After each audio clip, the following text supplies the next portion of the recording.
disloyal. You know whose former attorney and fixer, Michael Cohen, calls himself a designated thug for his old boss and is currently serving time for campaign finance violations, tax evasion, and lying to Congress. He now says he's coming clean when he writes, and I quote, I know where the skeletons are buried because I was the one who buried them. Please welcome back Michael Cohen. Good morning, Michael Cohen.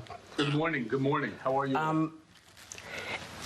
Good. In the beginning of the book, you write, as you read my story, you will no doubt ask yourself if you like me or if you would act as I did.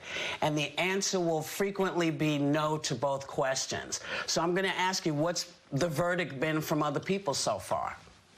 Well, I'm very thankful that I've been getting tremendous reception and tremendous accolades for the book.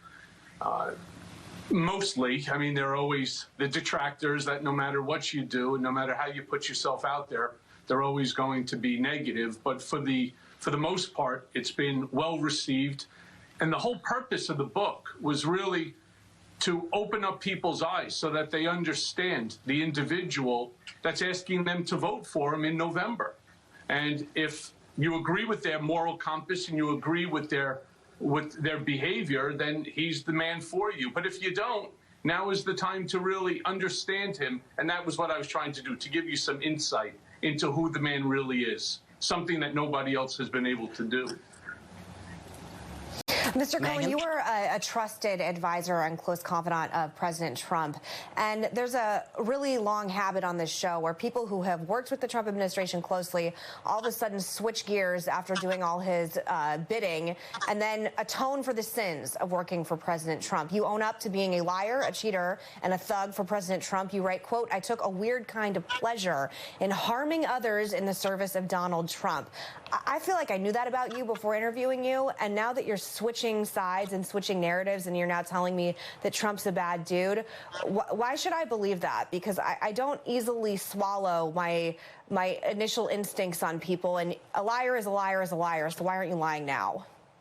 Well, let me start first, Megan, by saying that, number one, I believe that your father was a tremendous hero to this country, and it's things like that, and I have some great photos. He did that before President Trump was even the nominee. That doesn't get that far with me. With a lot of people that say things like that, with all due respect, he said that before he was the nominee. And again, I understand, but I knew who President Trump was from day one. It doesn't take your book to tell me differently. And so your question is what, Megan? My question is, what made you change your tune other than money? And why should I believe you because you're an admitted liar?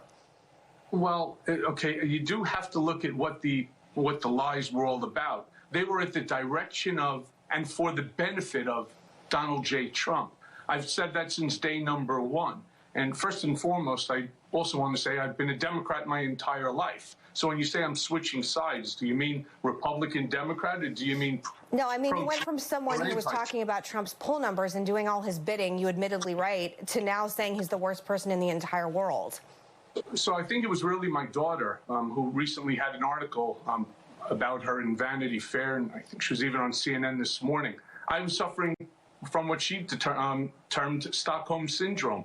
You know, my need to please him, very much like 38% of the population right now, was greater than my ability to control my own moral compass. And again, when we're talking about the lies, we were talking about my statements to Congress about whether or not I spoke to Donald Trump about a failed real estate project in Moscow 3 times or 10 times, versus, of course, the 30,000 plus lies that the president has been talking. But what really made me change my mind the most is I start watching day to day the things that he's doing and the behavior that he's exhibiting that's dividing this country in such a way that I cannot support this type of behavior any longer. And it has nothing to do with money.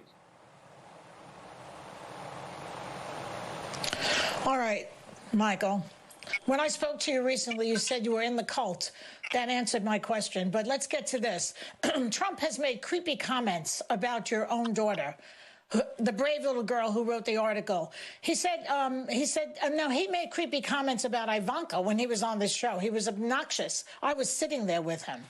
And he once leered at your then 15-year-old daughter, Samantha, and made, just like lewd comments, which I won't even repeat because they're annoying. When you informed him that your daughter, you say, about that she was your daughter, you say he joked to her. He said, you better watch out because in a few years I'll be dating one of your friends. Here's my question, Michael. Why didn't you sock him in the face for that at that moment? How could you let that slide? Again, I have to just refer back to my daughter. When she talks about Stockholm Syndrome, I knew it was wrong under any other circumstances. I never would have allowed anybody to speak about her that way. But, I was part of the cult. I was a big part of the cult. And there really was no wrong that he can do, even though I knew it was wrong. I don't have an answer. And, why don't you tell him right now what you'd like to say to him that day? As a father, I never should. Why don't you say right now, Michael, say it right now on the air, what you would have liked to have said to him that day. Say it now. Well, I wouldn't have liked to have said it. I would have liked to have smacked him across the side of the head. I never would have allowed anybody to speak to or about my daughter in such a disrespectful way. And I did just because, as so many people would say, let Trump be Trump. And that's the problem. The country, myself, the whole purpose of Disloyal was really to get people to open up their eyes and to see the individual for who he really is. And I'm not the only one that's suffering from what I really call Trump derangement syndrome.